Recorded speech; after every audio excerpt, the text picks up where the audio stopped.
Pakistani player की गंदी performances के बाद कम से कम रात एक ताजा हवा का झोंका परफॉर्मेंसेस के हवाले से जरूर आया है।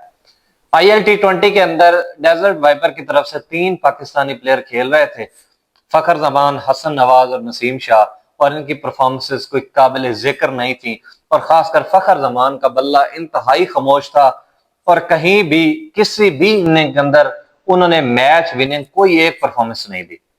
लेकिन ये बहुत टूटा खुदा खुदा करके फाइनली उनके बल्ले से एक अहम मौके के ऊपर रन आ गए, जो वर्ल्ड कप की तैयारियों को देखते हुए कम से कम पाकिस्तानी ये कह सकते हैं कि अब हम वर्ल्ड कप के अंदर एक जो मैच विनर फखर जमान देखते हैं, जो हम उम्मीद करते हैं कि फखर जमान एक मैच विनर के तौर पे सामने आएगा, कम से कम वो चीज हमें देखने को जरूर मिल जाएगी। ये मेरी अपनी जो बात मैं करता हूँ ये अपनी जगह कि फखर जमान यहाँ पे ओपनिंग स्लॉट पे खेल रहा है, लेकिन जब वर्ल्ड कप के अंदर जाएगा इसको मिडिल ऑर्डर के अंदर खेलना पड़ेगा।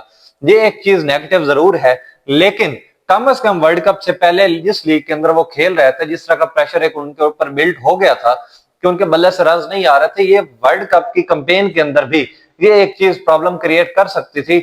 लेकिन अब इस अहम मौके के ऊपर गो के वो स्लो खेले हैं, गो के जिस तरह 233 रन का टारगेट सेट किया था डेजर्ट वाइपर्स ने, वो देखने के अंदर अगर उनकी इनिंग देखे तो 138 स्ट्राइक रेट के साथ है, जो कि कंपैरेटिवली टीम का स्ट्राइक रेट देखा जाए तो उस हिसाब से कम है। जो दूसरे साथ बैट्समैन दोनों खेले हुए थे उन्होंने सही दुर्गत बनाई है, उसको देखते हुए तो ये स्ट्राइक रेट कम था।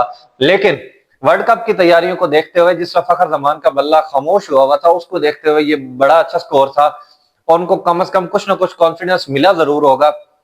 उन्होंने 69 रन की इनिंग खेली है 50 बॉल्स के ऊपर, और ये कम से कम एक अच्छा स्कोर होता है ओपनर की तरफ से अगर वो खेल रहा हो, क्योंकि आपके पास अगर आप इतना अच्छा एक सपोर्ट प्रोवाइड कर रहे हैं टीम को, तो जो दूसरे प्लेयर हैं वो अपनी मारधाड़ की जो इनिंग्स है उसको करके आप 200 तक स्कोर लेके जाते हैं, और जब आपकी टीम 200 तक का स्कोर लेके चली जाए तो आपका फाइटिंग टोटल होता है, आप पहली फुर्सत में उसको नहीं हार सकते।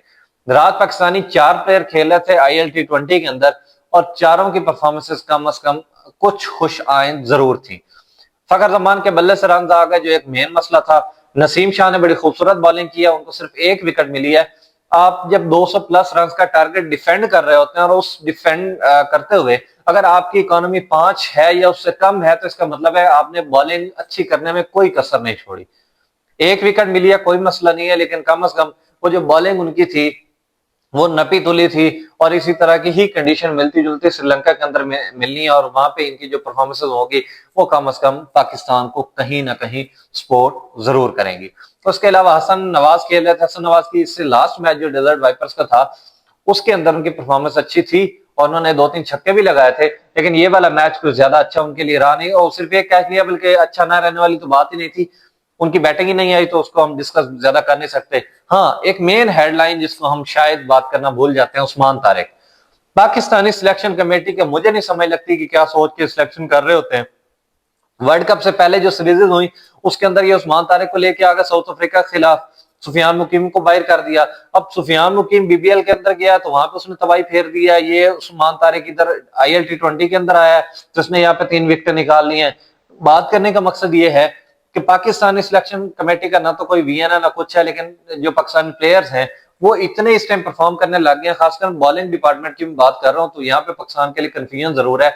शादाब खान का अचानक टीम के अंदर आ जाना, सुफियान मुकीम को इग्नोर कर देना, ये यकीनन मेरे लिए एक हैरत की बात जरूर थी। लेकिन पाकिस्तान क्रिकेट के जो फैसले होते हैं उसको अगर हम देखें तो कोई हैरत वाली बात नहीं थी। इस तरह के ब्लंडर्स ऑलरेडी करते आए हैं, इस तरह की चवलें हमारा बोर्ड मारता ही रहता है, तो उन चवलों के अंदर एक इजाफा इन्होंने फिर कर लिया है।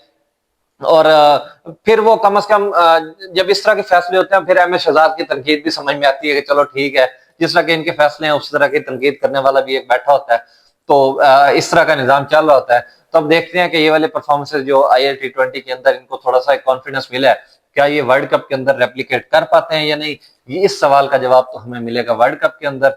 तब तक हमें लाइक फॉलो शेयर जरूर कर दिया करें।